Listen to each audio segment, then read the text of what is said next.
JKC update में आप सबका स्वागत है। मैं हूं सोनालिका गंडोत्रा। आइए नजर डालते हैं दिन भर की प्रमुख सुर्खियों पर। जम्मू में चोरों का आतंक लगातार जारी। डोगरा चौक प्रेस क्लब के पास स्थित मेडिको शॉप पर हुई चोरी।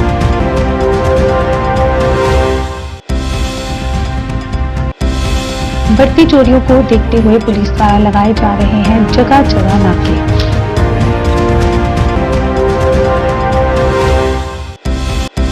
श्री गुरु रविदास सभा की तरफ से श्री गुरु रविदास गुरुद्वारा कृष्णानगर में एक प्रेस कॉन्फ्रेंस का आयोजन किया गया।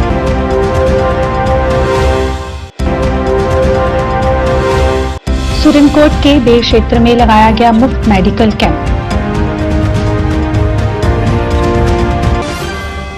जम्मू में दिन ब दिन प्रतिदिन चोरियों का आतंक बढ़ता जा रहा है। दिन दहाड़े चोरियां हो रही हैं। आज फिर प्रेस क्लब के पास परफेक्ट मेडिको शॉप पर चोरी हुई।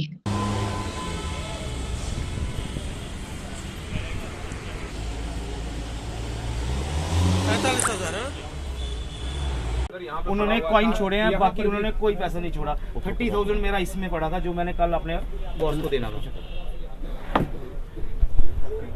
देखिए लगातार ये बात आती जो है बढ़ती जा रही है। अभी सुबह ही मैंने आपको बताया कि किस तरीके से जेड के बैंक जो है वहाँ पर 19.5 लाख कोई सर बड़ी गल नहीं है भैया। ये करना भैया चलो मनी करने हैं कि सर मैं रात को दुकान बंद करके गया था, शटर मैंने क्लोज किए थे। अब मैं सुबह के शटर जब 9 बजे खोलने लगा तो शटर मेरा पहले से ही ओपन था। अंदर एक डोर है वो भी टूटा हुआ था। मैं खोल के अंदर आके मैंने सोचा पता नहीं कौन है अंदर। मैं अंदर आके देखा तो मेरे लॉकर दोनों टूटे हुए थे। एक डॉक्टर साहब का लॉकर है, एक मेरा लॉकर है। कैश मेरे पास थी 45+, वो कैश इसमें नहीं है। बाकी मेरी दुकान पे कोई सामान चोरी नहीं हुआ है, सिर्फ मेरी दुकान से कैश ही गया है। कहाँ से आए? सर वो पीछे वाले रास्ते से आए हैं।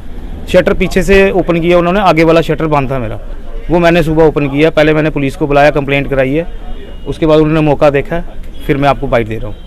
सर सुनते थे, मोबाइल पे देखते थे, जगह जगह हो रही है। ये थोड़ी पता था कि आज अपनी दुकान की भी देखनी पड़ेगी अपने मोबाइल में।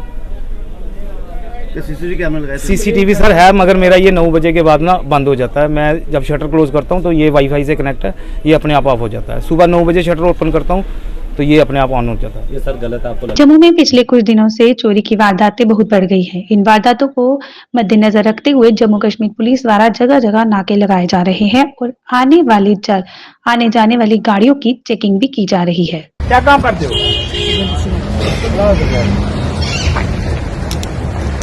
किस क्लास में पढ़ता है?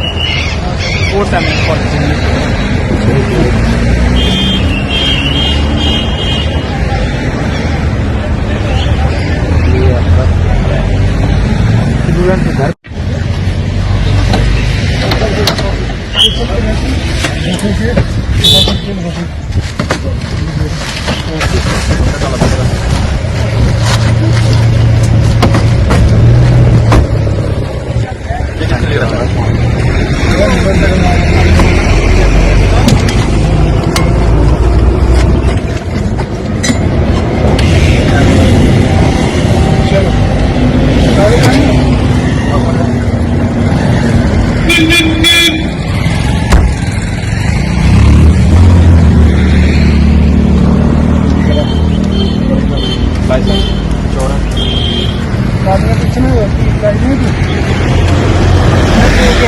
घर निकालने वाला था। कम से कम 5 कुछ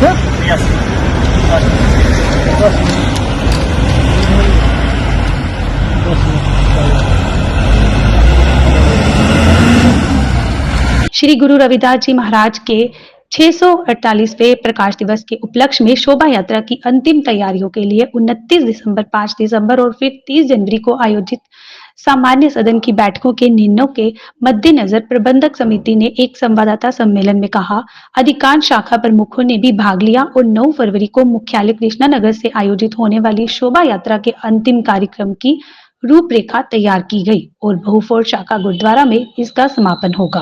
आरसी बसीन ने विस्तार से बताते हुए कहा कि श्री गुरु रविदास जी का राज्य स्तरीय प्रकाश उत्सव 12 फरवरी को प्रधान कार्यालय कृष्णानगर में मनाया जाएगा और 9 फरवरी को कृष्णानगर गुरुद्वारे से बहुफोर्ड गुरुद्वारा तक शोभा यात्रा का आयोजन किया जाएगा।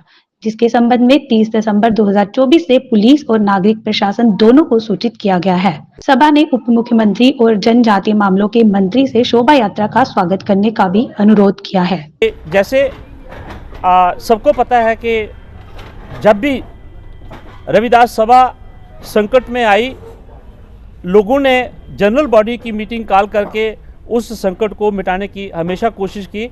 उसी तरह से 2017 में के बाद गुरु रविदास सभा जो है फिर संकट में आई और 2024 दिसंबर तक उस संकट का निवारण करने के लिए बरादरी के जो प्रमुख हमारे लोग हैं, सीनियर सिटीजन हैं, पढ़े लिखे लोग हैं, उन्होंने ये फैसला किया कि इस सभा का संकट मिटाने के लिए एक उपाय किया जाए। जनरल बॉडी की मीटिंग कॉल की 29 दिसंबर को और जो कन्फ्लिक्ट था सभा का उसको ख़त्म कर दिया और एक अडॉक कमेटी बनी जिसमें 11 मेंबर की कमेटी जो है वो हेड कर रहे हैं हमारे इंजीनियर पसीन साहब और बाकी मेंबर जो हैं सारे उसमें बैठे हुए हैं।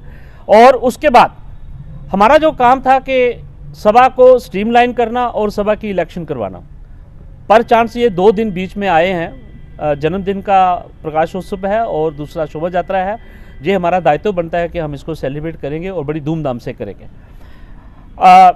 मैं एक बात और कहना चाहूँगा कि ये जो इंडिपेंडेंट बॉडी बनी है गुरु रविदास सभा की, इसका जो संचालन है ये ओवरऑल जे.एंड.के स्टेट की तरफ से हो रहा है और हम इस अडॉक बॉडी का जो काम है वो पूरा एज पर द कॉन्स्टिट्यूशन हम कर रहे हैं और करते रहेंगे और ये अडॉक बॉडी भी कॉन्स्टिट्यूशन के बेस पे ही बनी है। दूसरी बात कि ये जो शोभा यात्रा का और प्रकाश उत्सव का जो समय है उसके लिए हम पूरी तैयारी कर रहे हैं।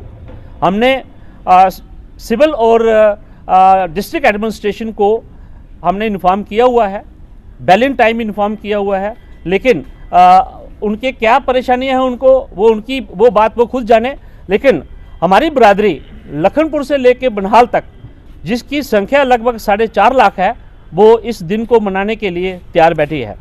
दूसरी बात, इंडियन कॉन्स्टिट्यूशन का जो आर्टिकल 27 और 28 है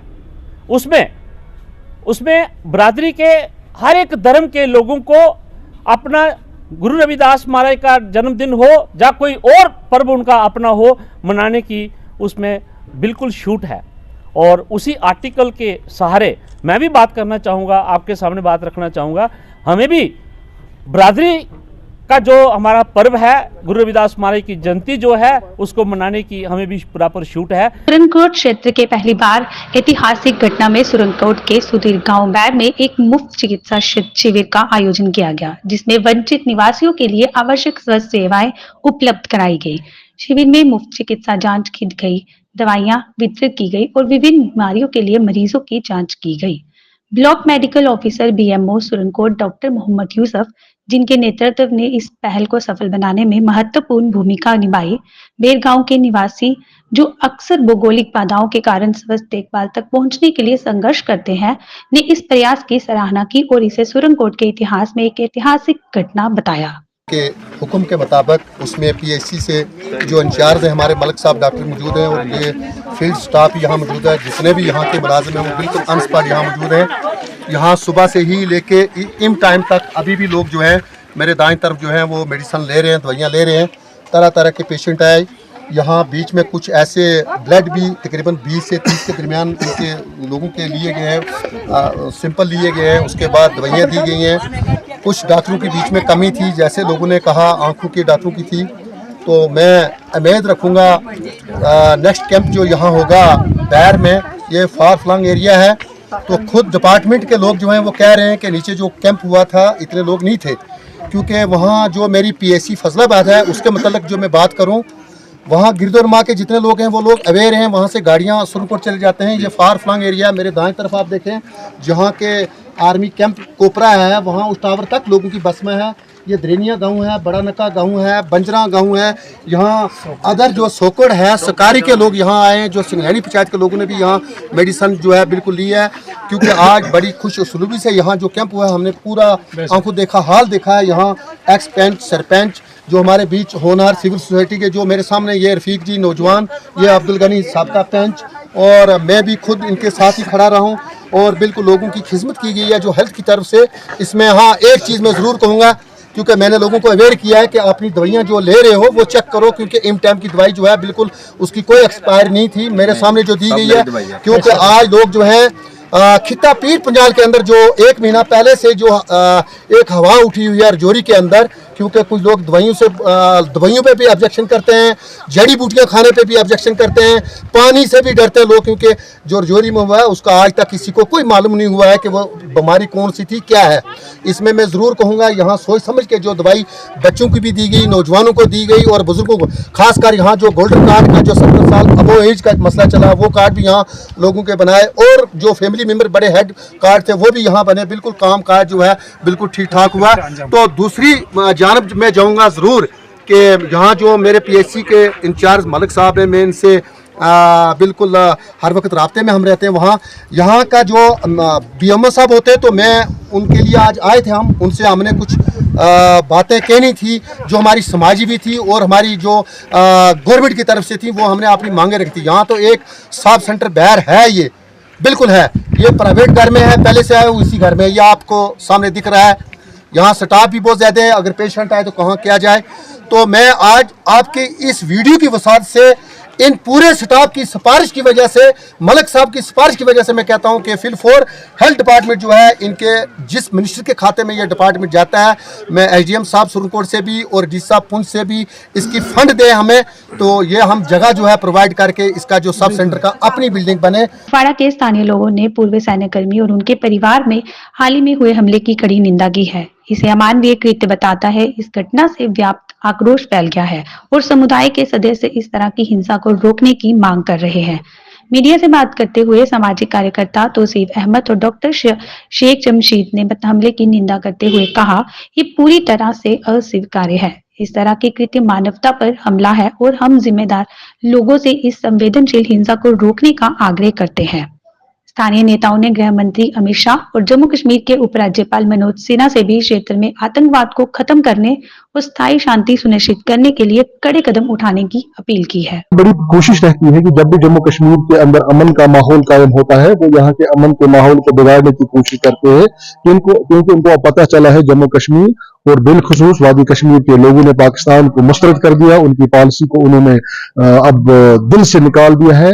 वो दिन चले गए जब कभी यहाँ उनके नारे लगते थे, अब वो दौर चला गया है। यहाँ तरक्की, अमन और एक नए उरूज का दौर इस वक्त चल रहा है जम्मू कश्मीर के अंदर। जम्मू कश्मीर के लोग तरक्की चाहते हैं, अमन चाहते हैं। जम्मू कश्मीर के लोग इस वक्त हिंदुस्तान के जो हमारा इतना बड़ा अजीम मुल्क है उसके बाकी हिस्सों के साथ जुड़ रहे हैं तालीम के एतबार से। यहाँ आप देखिए जहां पर भी अब खेल कूद का जो भी दौर है, कश्मीरी वहां पे अब अव्वल नंबर पे रहते हैं और पाकिस्तान को ये चीजें बर्दाश्त नहीं होती है, इसलिए वो ये बार बार ये बुज़दिलाना और अहमकाना हरकत करते रहते हैं। देखिए, जो कुलगाम में ये सानिया पेश आया, हम कड़े शब्दों में इसकी मजम्मत करते हैं। जो टेररिस्टों की ओर से, दहशतगर्दों की ओर से जो सिविलियंस पे गोलियां चलाई गई, जम्मू एंड कश्मीर जो कि जहां पे शांति है, अमन है, और इसी अमन को बिगाड़ने के लिए कुछ ये जो शरपसंद और टेररिस्ट जो सिविलियंस को निशाना बना रहे हैं, ये नाकाबिल बर्दाश्त है। कश्मीर की युवा या कश्मीर के लोग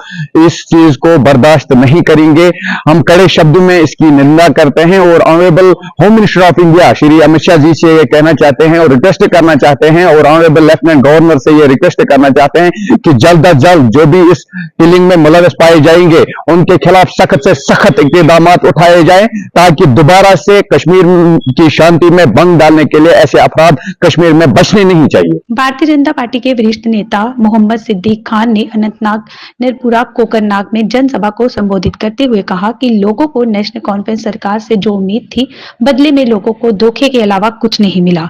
बिजली हो या पानी, एक सुविधा उपलब्ध रहती थी, लेकिन इन 3 महीनों से लोग पानी की एक एक बूंद के लिए तरस रहे हैं।